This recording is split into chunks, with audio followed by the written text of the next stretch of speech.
This is Much to Do About Everything, episode 5. It's your man, Zaire, Ziggy Holy Wave on Instagram, and my man's J5. Hey, Johnny Hines, man. Two shoes, _ two shoes on Instagram, man. Yeah, today is a rough one, man. We recording this episode today with a heavy heart. A brother and friend of ours passed away recently.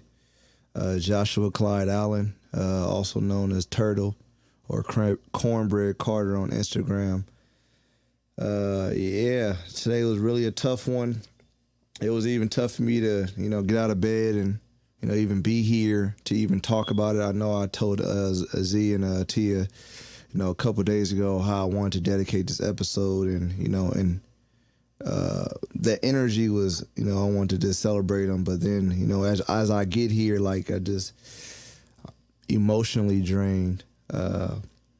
It's very hard to kind of like pick myself up afterwards right now and just move forward because I just feel like I need to move forward for him. I need to move forward to be strong for his family, his daughter, his wife, our friend, our circle. But, it also just makes me just want to just, I wouldn't say give up, but it just makes me want to just like, just not do shit. Honestly, I don't have the energy. Stop. Yeah, man, and he wouldn't want that. I know he wouldn't.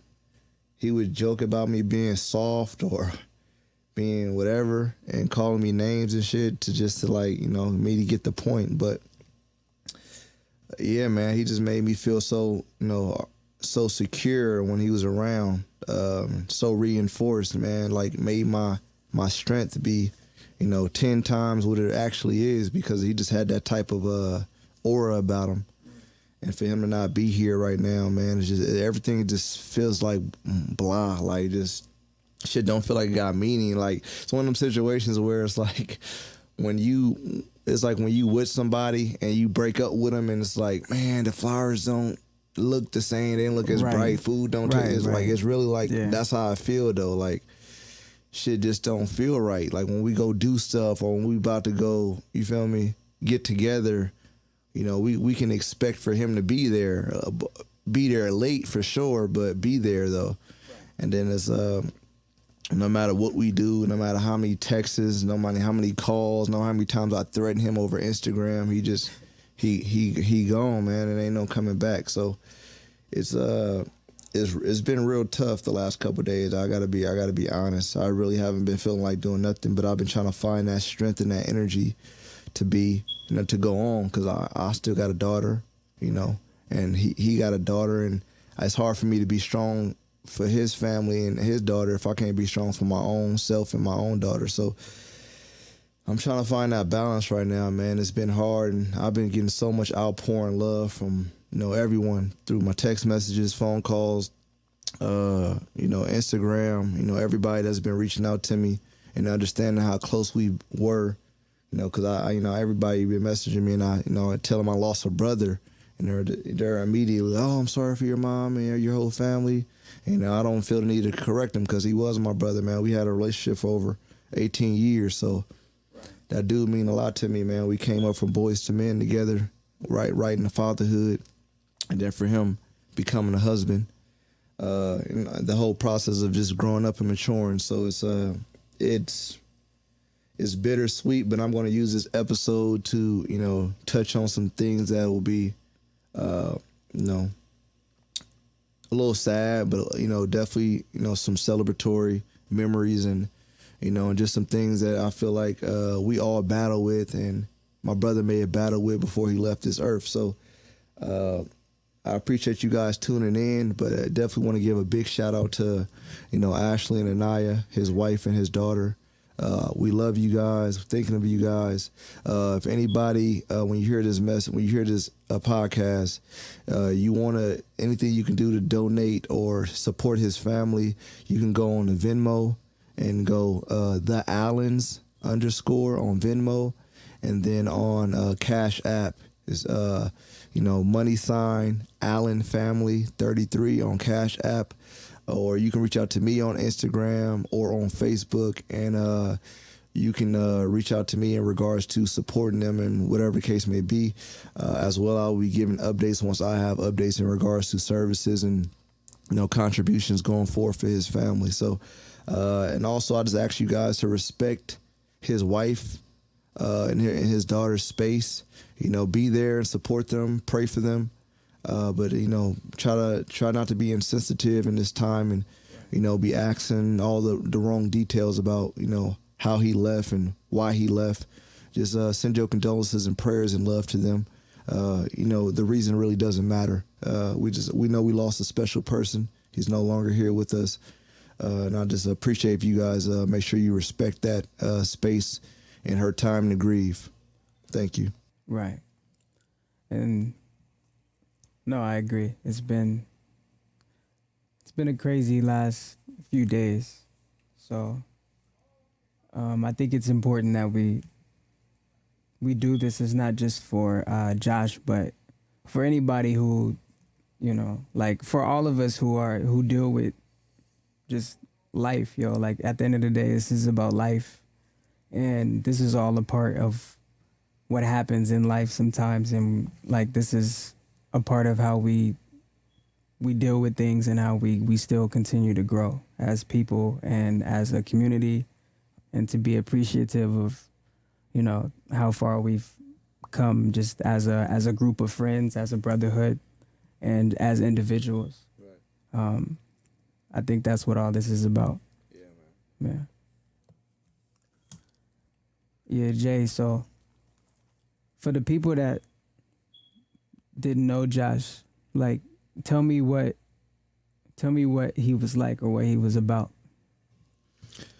Man, I would say that in the most simplest form, Josh was multifaceted. You can get the cornbread Carter Josh, where he, in the kitchen where he think he a chef and he got the most craziest antics of preparing food, but it'd be fire though. And it's you always have to be careful, because it's he'd be 1 minute, 1 minute picking his damn feet, and then the next minute trying to cook everybody dinner. And you're whoa now, wash your damn hands, brother.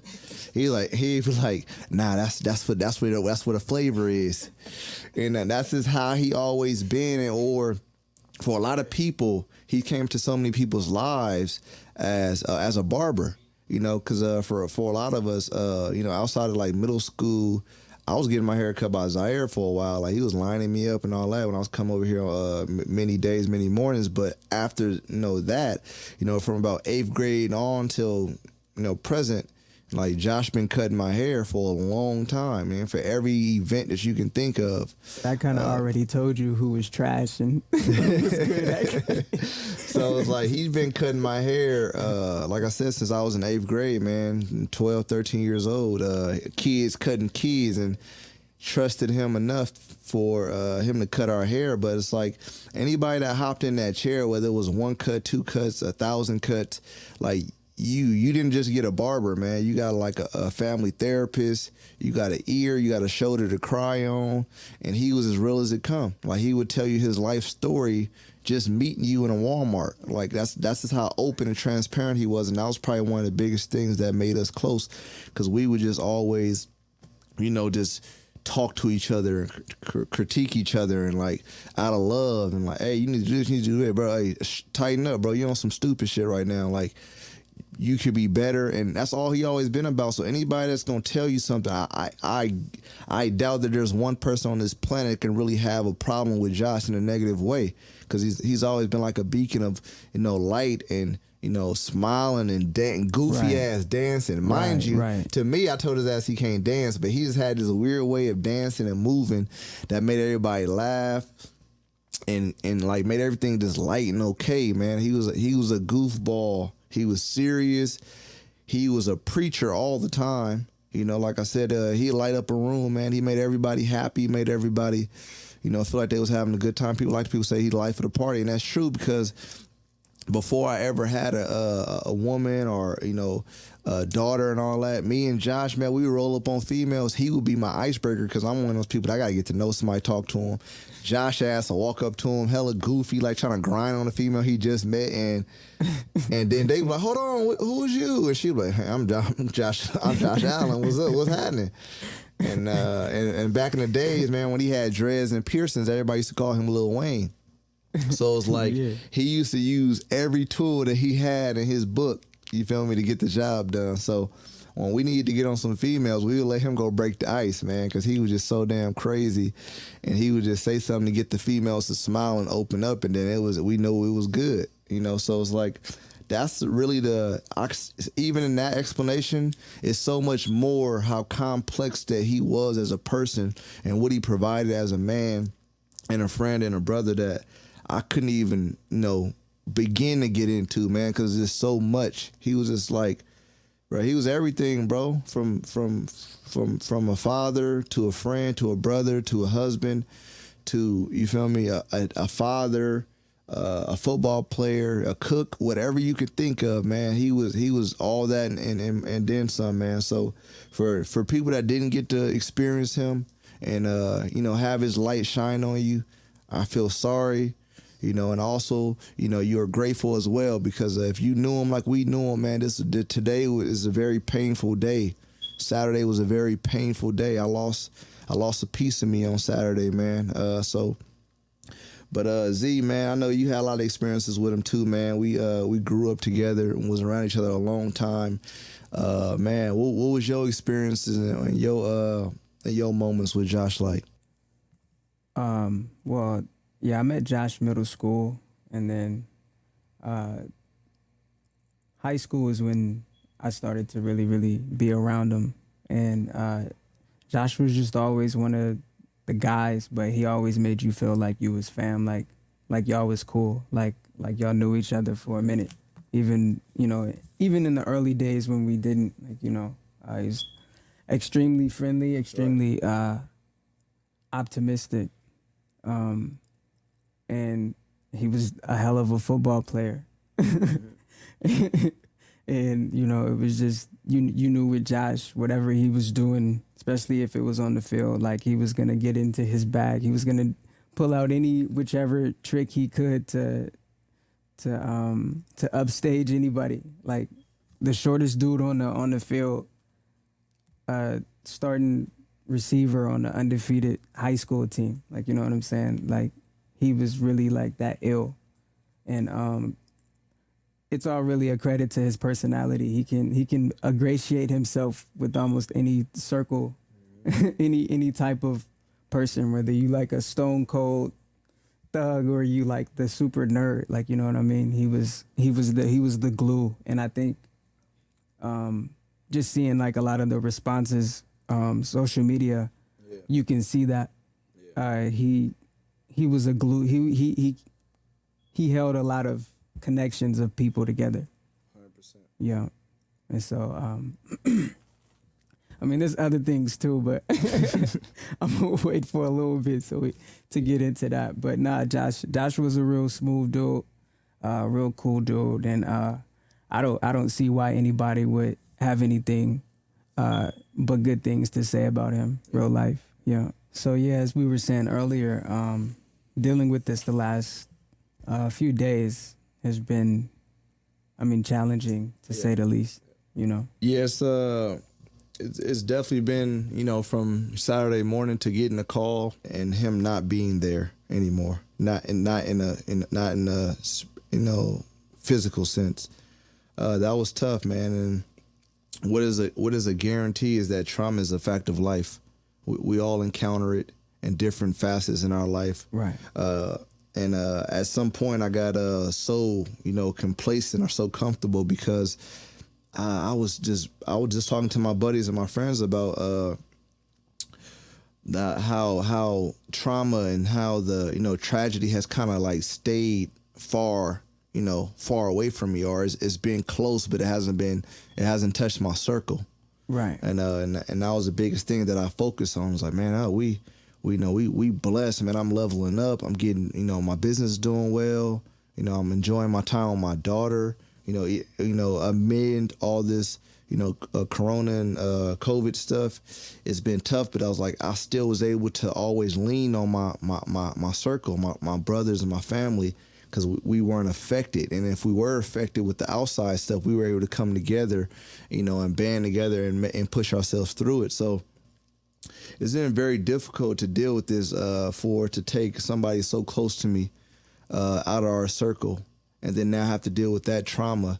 But it's been a constant thing in our lives, man. Like it was not too long ago where we had a big, gracious, big-hearted person pass away in Big Hungry.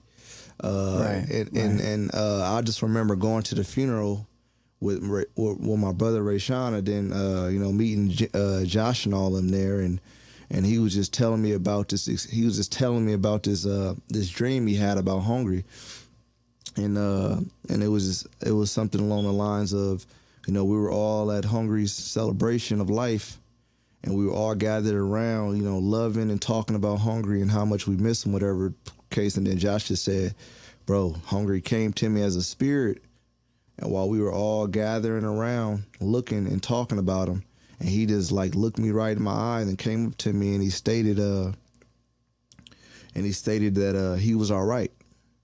That don't cry for him. He's good. He's where he's supposed to be. He's with the Lord.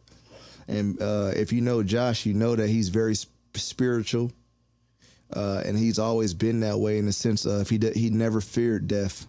So it gives me great solace and peace that I know that he is with the Lord now. And but like I said, it's the trauma, it's the sorrow that we feel with the people left behind, because we loved him so much, and selfishly I want him to still be here so we continue to build on these memories and make new memories. But it's just very unfortunate that that person that I was so used to always coming through that door late to parties and gatherings, and will no longer walk through that door. So that's tough, man. And like I said, we've been built on trauma and tragedy our whole lives, and we get to a point where it becomes numbing to us, and we normalize it. It's just like, oh man, you heard what's the name died yesterday? Man, that's crazy, huh? And then you just move on.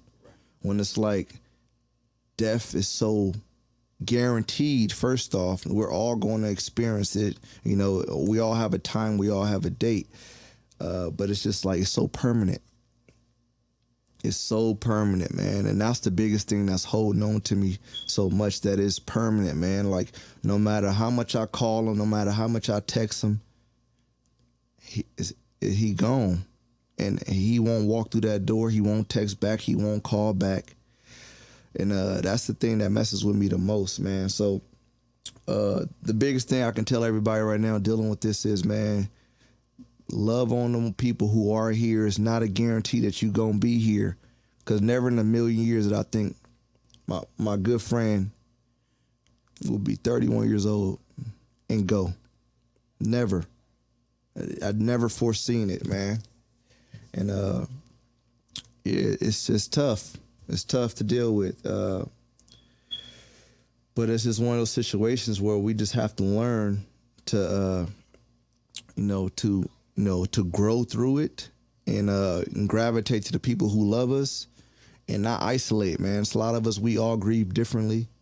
We all mourn differently, but just understand that there's a lot of people that love you as well. So by you isolating yourself and mourning and grieving for this one person, you're also isolating yourself from those other people that want to support you and love you too. So and that's what I've been trying to just focus on, man, that be the person he will want me to still be, to elevate, to uplift, to preach the gospel. One of the number one things that Zaire asked me yesterday is, if you can tell anybody a message that you would say that Josh stood behind, is what would it be? And the number one thing for me is, no matter where he was at a party, dancing, being goofy, in a kitchen, trapped in a corner with you, he was always preaching the gospel, the word. So the number one thing that Josh would want you to be is he wants you to know Jesus.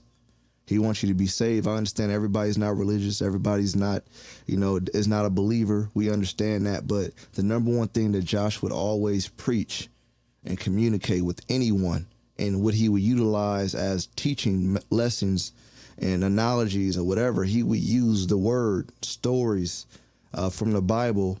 Faith. Yeah. It was about faith. Yeah. Yeah, just you got to have it. And he was huge on faith. 100%. 100%. So it was most people that would catch him like having a time or a moment, it was not a time where you couldn't come up to him and talk to him about the Lord, talk to him about Jesus Christ.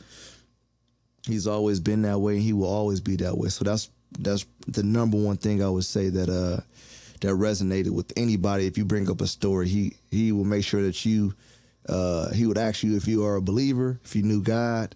And then as soon as you told him that would just really be his opening to open up and, talk to you about it. So, yeah, man, it's this is going to take a while for me to heal from. But I know I got people like Zaire and my brothers and my family in my corner to help me. It doesn't make it easier, but it does help you. It does help. Right. And I think the multitude of us who are affected as well, I think it's also a good time for us to not be too far out of each other's radar, not be too far out of touch with each other as well. I think it's something that we can collectively sort of lean on each other for. At the end of the day, I think that's the whole point of being here in the first place. And I know everybody deals with loss and people deal with trauma in their own different ways. But, just know that you do have people out here and who are in the same position as you, who are hurting just like you are. And, don't feel ashamed to have to lean on any one of us who are, dealing with this. At the end of the day, it is life. It is a part of life. Let's collectively do what we have to do to not only honor Josh, but to also like be better because of how we knew him to be. Right. 100%. But while we're on this subject, I definitely want to talk about the different avenues of a trauma that we all experience. It might not look the same. It might not feel the same. It might be disguised in different ways. Whether you're dealing with trauma and you're going to turn to a substance, whether drugs, alcohol, whether you're going to your depression, you're isolating yourself, whether you're dealing with turning to food in an unhealthy way. We're all deal with trauma differently, but understand that you are you're not a rare case.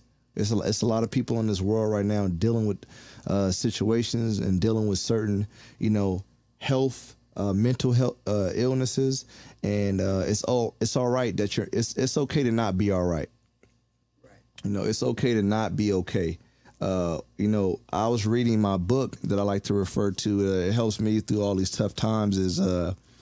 It's The Body Keeps Score. So brain, mind, and body healing on trauma.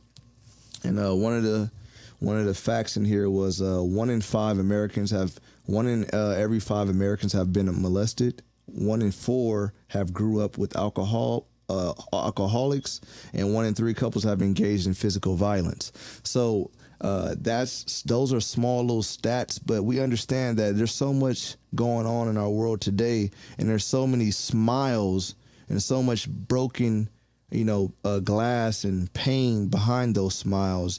And I can speak to it myself. That growing up in a household that created a lot of trauma for me in my life, where it also created a certain personality for me as well, to be isolated and feel like I got to do everything on my own. There's certain things that through trauma and through certain pain and PTSD from your childhood that affects us on an everyday basis. So one of the situations that I looked up was the couple definitions of these things. So trauma was defined as a deeply distressing or disturbing experience that occurs from emotional shock following a stressful event or physical injury that may be associated with, sometimes leads to long-term mental health.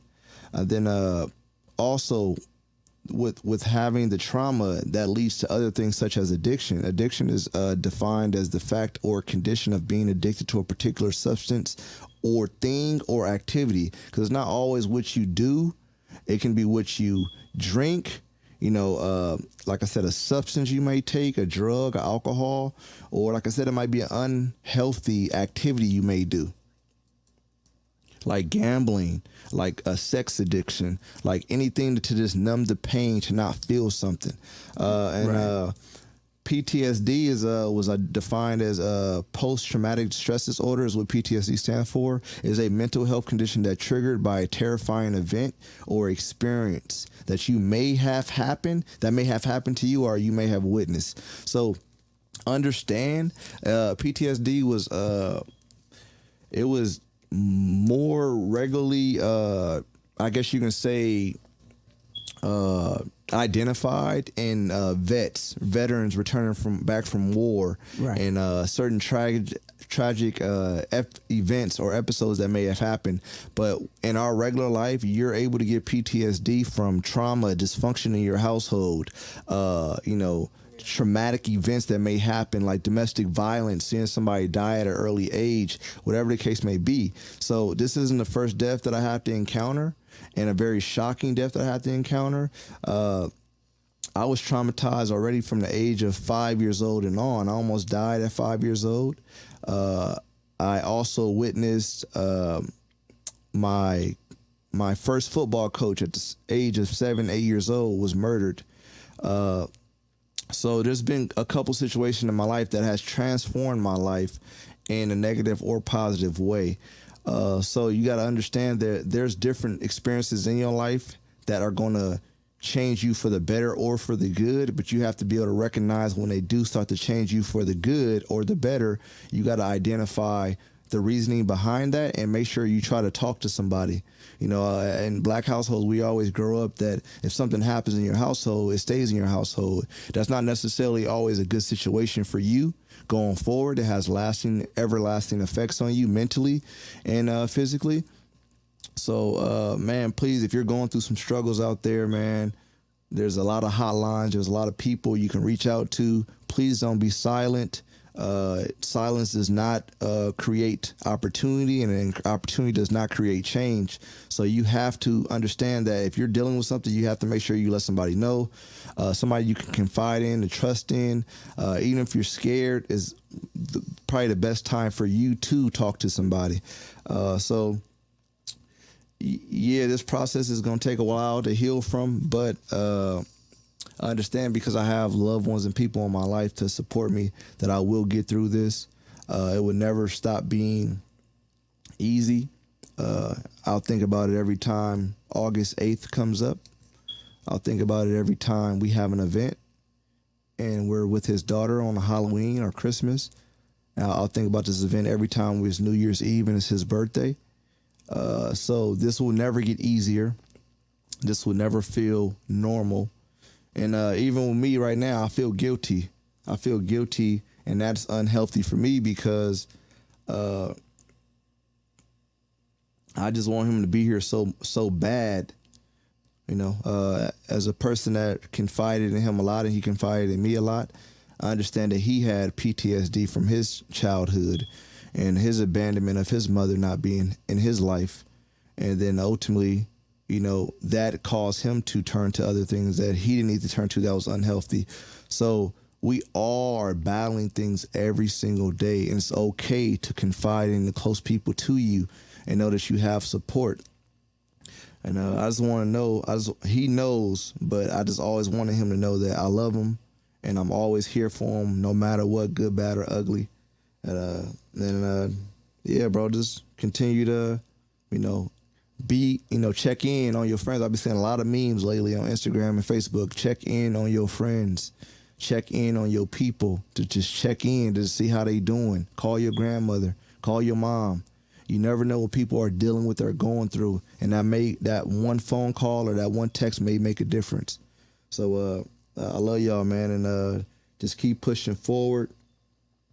Z, and I'm pretty sure, like you said, you done been through some stuff in your life, man, and your traumas. I think I don't know if there's a black man in America who has made it past 16 who doesn't have PTSD.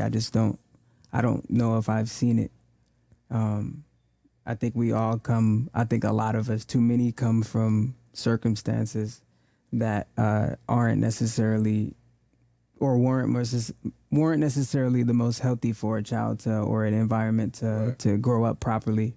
And so, yeah, I think it's something that we all deal with in our own ways. Yeah. But everyone that I know, all my friends who are black at least, have at least some sort of level of PTSD, some more than others. Right. And obviously it goes back to family life. It goes back to, upbringing. Right. A lot of us come from the inner cities in poor conditions and two parents and one parent households and two parent households, but they working. So you don't see parents really throughout the day until they get home from work. And so a lot of us had to, in some instances, like from getting out of school until our parents came home, raise ourselves, fend for ourselves. And some of us came out of those situations okay, and some of us worse off than others, Yeah, and all, but whether it came out okay or, you still were affected. Absolutely. Some more severe than others. Yeah, and self issues and things that I have still today. Anger issues and things that I have still today definitely stem from that. Absolutely. Right. And I think that's how a lot of us in an unhealthy way relate to each other. Right. Especially as black men. Mm-hmm. And I think a lot of times that's why we have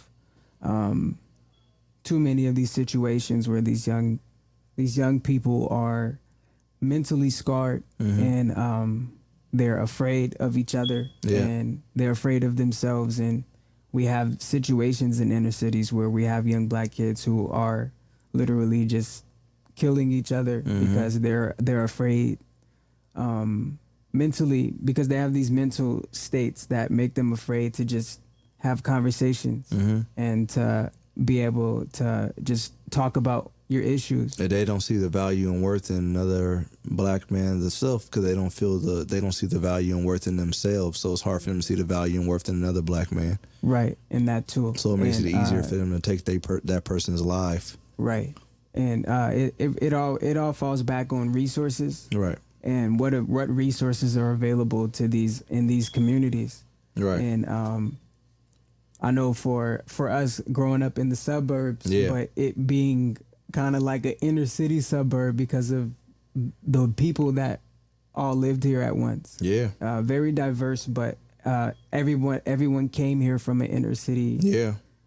City.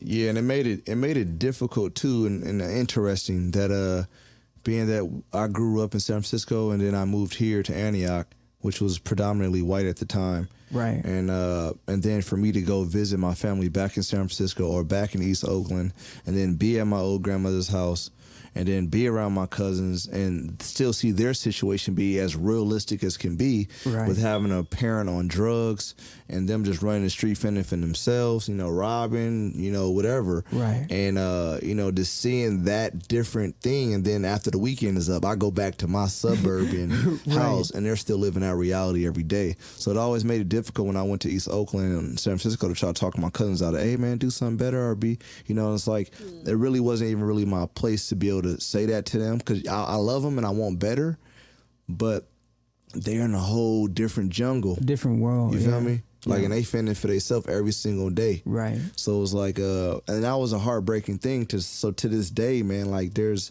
so much trauma in my family where there's so much distrust and lack of loyalty and the idea of family isn't always there. With some of it holds strong, but with some of it's like paranoia. Like, I can't trust you, like, because I'm in these streets. Only person I can trust is me, and the only people that I've been trusting is dead now. Yeah, you feel me? I mean, these are the realities of how a lot of young black kids grow up. Yeah. In America. Yeah. Like that's just a cold hard reality. It's not really about right and wrong. It's just the circumstances create environment, and the environment creates people. Yeah. And unless you know better, unless you have something that can pull you out of that environment and allows you to see the bigger picture, you're stuck in there. And that's what a lot of kids kind of rely on sports right now, as their savior or their safe haven, and that's getting taken away from them right now as well as school. Most kids are dealing with so many tragic and trauma and dysfunction at their own home. Like when they went to school and got that free meal, and they had that in those classes and hanging with their friends, that was their safe haven. That was their getaway, and now they're not getting that. So then they're immersed in the domestic violence household consistently all the time. And then the child abuse that they're dealing with, they're dealing with that every day. But before, they had like a 8-hour break from it. When they was going to school, because maybe they wasn't coming to school to learn, but they were coming to school to escape for sure. Right. And there's millions of children who suffer abuse all over the world, all colors. As an escape.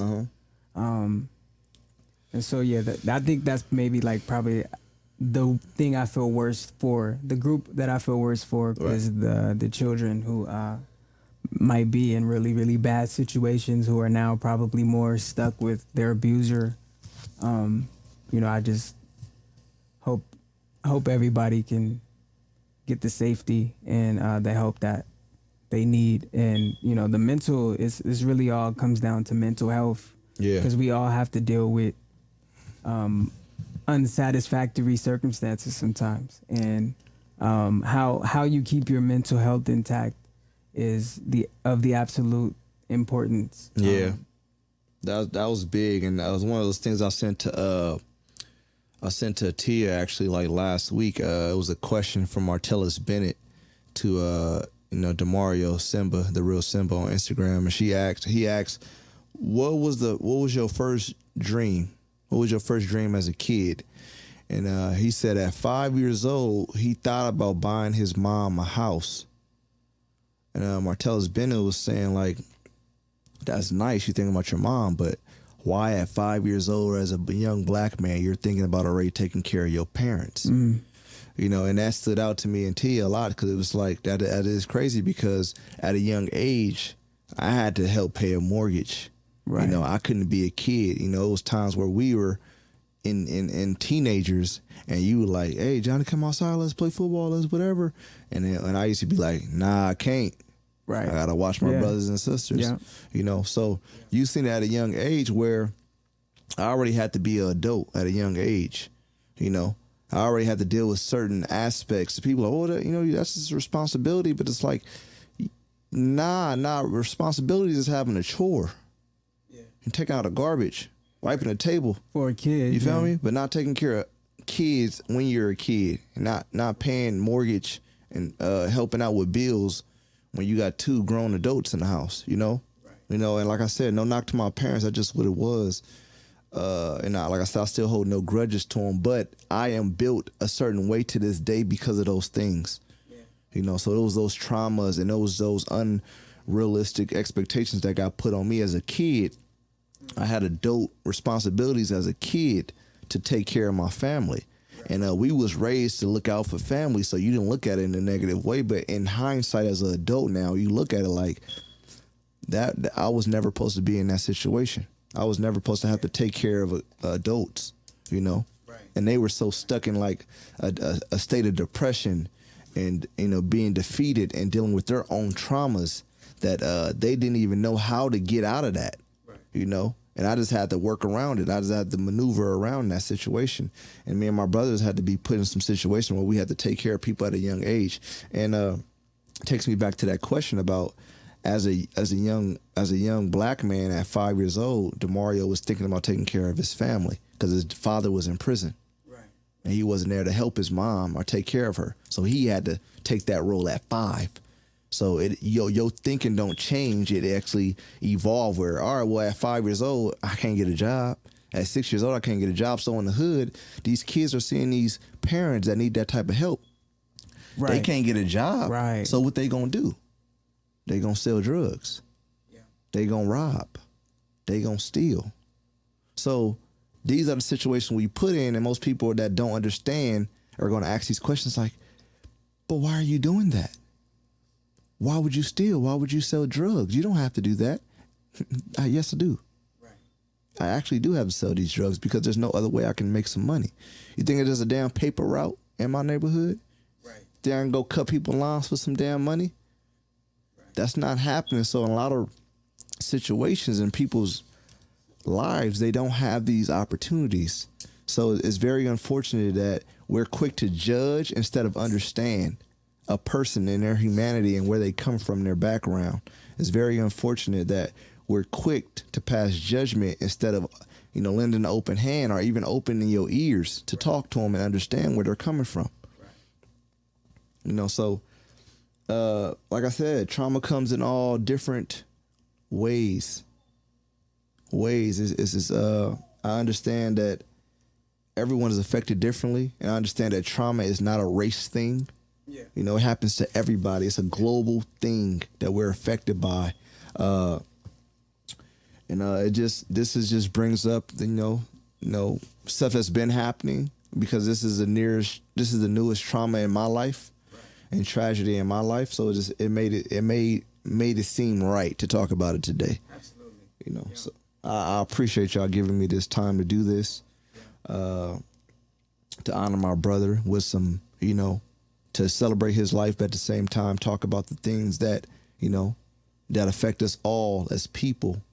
And that affected him as a man, as a husband, as a father, that added pressure, to be something more than what your parents were, to be somebody present than what your parents weren't, so it's. And just, it's a lot of these young people out here who are, I don't know, just in certain situations, but I think it's very, very vital that even like once you hit 21, you should already be thinking about life insurance, and that should already at least be something in your mind.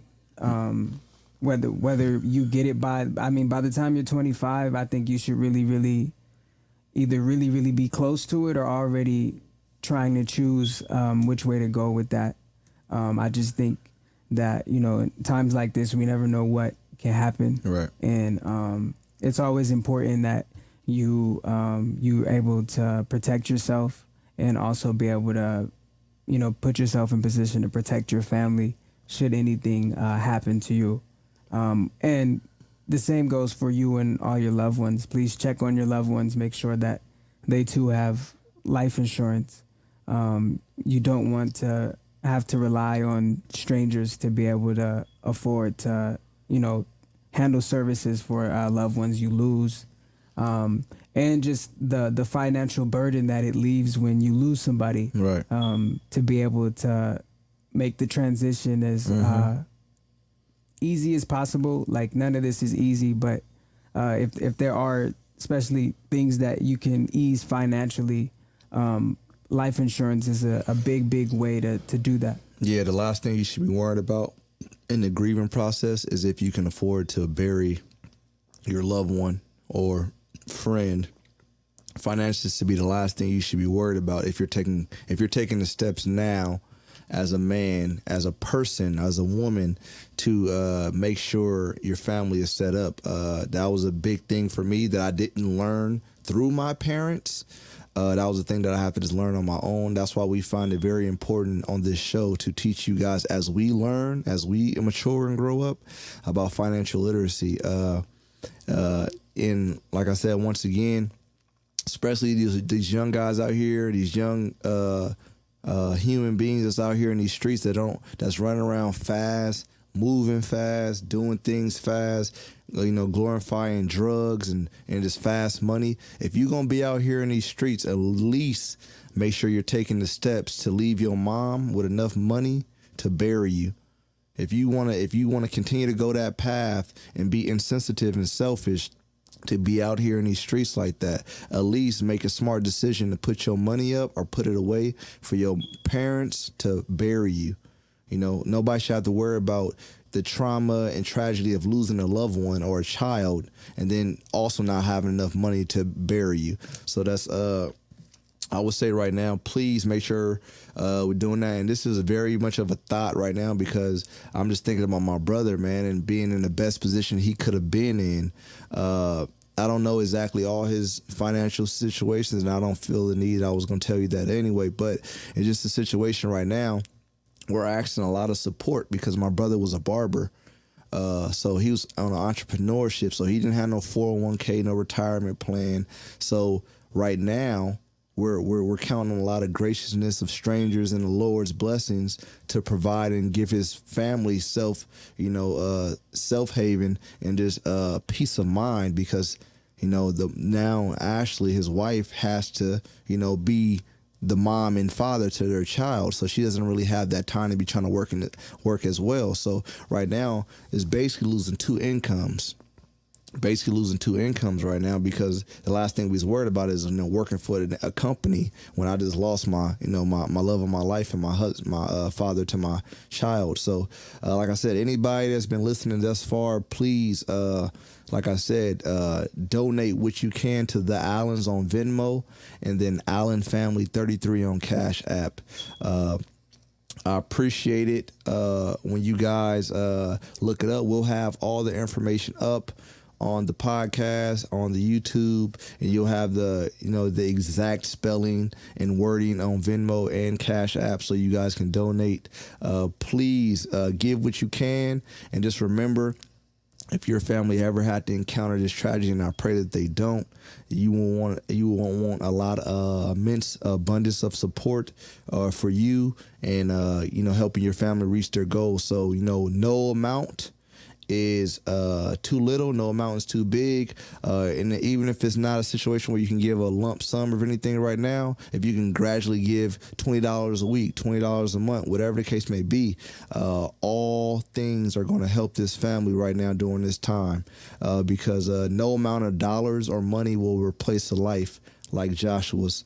So man, please feel the need to reach out to the family and support the family during this time, man. And in closing, I want us to share some moments. I got too many, so I'm gonna let my boy Z go first about just a fond memory of our brother Josh and some experiences that he may have had with Josh. Z. So if you could just give us a few, or if you got one, whatever the case may be, just a memory, a fond memory, to kind of just express the type of man and person he was and whatnot. Well, I got like two. Okay. That I want to share. All right. The first one is one is when he got mad, but we used to always laugh about it later. The first one though is your graduation, when you graduated college. That was my first time going to Oregon. Yeah. And Josh was there. Uh-huh. And we went out that night. Uh-huh. And he took us through all the through Ashland, through all the little pubs and the bars and stuff, and the drinking routes and stuff that we went on. And then after that, we hit the club in Medford. And to this day, like, I always bring that up as probably one of the best nights in my life. Yeah. Just, especially us and the guys. Yeah. It was the most hilarious experience. Well, you was turned up. I almost got arrested that night. Right. You did. Yeah. You did, and Jaron got hammered too. Yeah, right? He didn't even make it out the car. Yeah. He didn't make it out the car. So that was a really, really good night. Mm-hmm. And then this time that I was with DeMarcus, Rob, and David at David's house watching the Super Bowl when the Packers played the Steelers. And as soon as the Packers won, we called Josh and he cussed us out on speakerphone on the.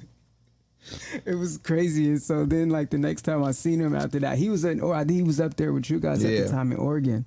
And the next time I did see him, which was a few months after that, we laughed. We laughed about it, and every time I bring it up to him after that, he'd kind of do a little that old man chuckle face, like that fake shit, yeah, right. But yeah, I mean, it's just who Josh was. I mean, only time you could really see him be upset about something was about the Steelers. Yeah, man, that was a trigger for him for sure. And he reminded me a lot of you too, because y'all both were like, you got me into Dragon Ball Z heavy to the point where we was watching it crazy. But y'all both were hella into Dragon Ball Z, and then y'all both were pretty good. Y'all both were pretty good at drawing Dragon Ball Z characters or whatever. So that was one of those things that always made me connect y'all together. Like I said, I got 1,000 memories. Some of them are going to be inappropriate, so I don't feel the need to talk about that right now. But I can talk about our most recent, experiences of just being at his house. And actually we was at Jaron's house, and we was watching the Super Bowl of the Niners, and we were winning, and he just kept coming to me like, "Are y'all taking care of y'all business? Y'all probably gonna get 6-6." Because the whole time first off, he came to a Niner Super Bowl party in his Steelers shit. This is what he does. Everybody that he worked at the barbershop with was all Niner fans, so they was giving him shit all the time, except for D, a Raider fan, but he was giving everybody shit because he knew that if he lost. If we won, they was never gonna shut up. He was never gonna hear the end of it. But anyway, everybody know that the Niners are winning that significantly to the Chiefs, and then they came back and beat us. And Josh he could not wait to get in my face and brag about it and talk shit. Even though he know that we didn't talk shit, we were realistic fans. He just couldn't wait to smile on our face, because now he knows that, the Steelers are still the most dominant franchise because they got 6 Super Bowls. So that was one of our experiences amongst many. And another one was, I guess, when him and he brought our other brother up there, Cameron Stingley. He brought him up to Oregon one time just to come visit us, and Cam was going through like a little, he was going through a transition. At that point, I guess he was trying to be a Black Panther, so he was hella militant. And he was just, he brought him up there. Cam Stingley, my brother, man. He just messaged me, checking in on me. Both hurting right now, but we all hurting. But he brought him up there to Oregon, and just to hang out with us and kick it with us, and then Cam just got hella drunk, got hella emotional, and crying, and then he just wanted to randomly out of nowhere slapbox me. And so then Josh the whole time just sitting there recording it, laughing his ass off when he know that Cameron is struggling and hella in pain about things.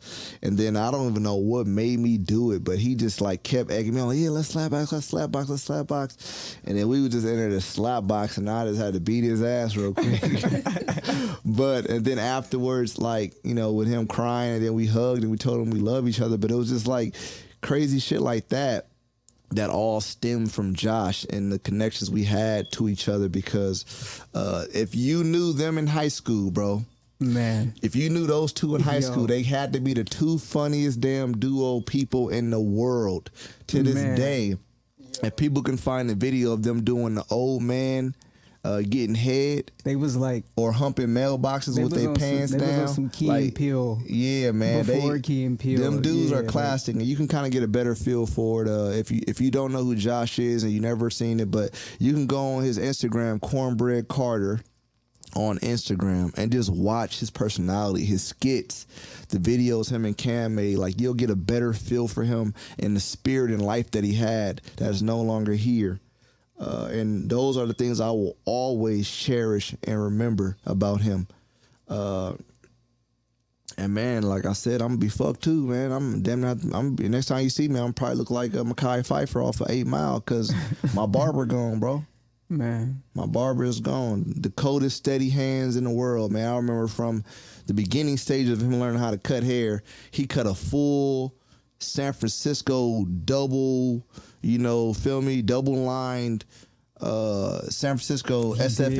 in my head, man, for a prom. Which was wet too. And he just cut a full ass SF sign in my head just because I said, "Hey, try it, bro. Let's see if you can do it." And I sat up there in a chair for like an hour, 2 hours, and he cut a full SF in my head. He probably cut like at least 10 dudes from the 07 graduating class. At least cut everybody. That night, he probably cut everybody, at least bro. 10, 15 heads who were all man. going to the same prom. So those are a small memory. To remember my brother, man. It's gonna be 1,000 more, 1,000,000 more. It's gonna be a damn family reunion when we have this service for him, man, and his home going. And we dedicating this show to him today.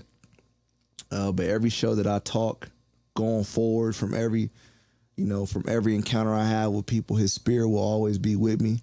And I will make sure that everybody I encounter, bro, I'm not going to push it on them, but I'm going to make sure they know the Lord, man. I'm going to make sure they get right with the Lord.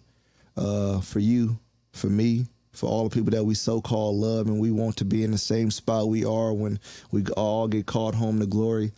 I love you, man. Save me a spot. I know you're up there kicking and talking to Michael Jackson right now, and y'all doing y'all dance moves and you fucking around. But man, let's look over us, man. I appreciate you, love you, man, for all the guidance and all the memories we made. And I got Anaya and Ashley, man, so don't worry about it. I love you, man.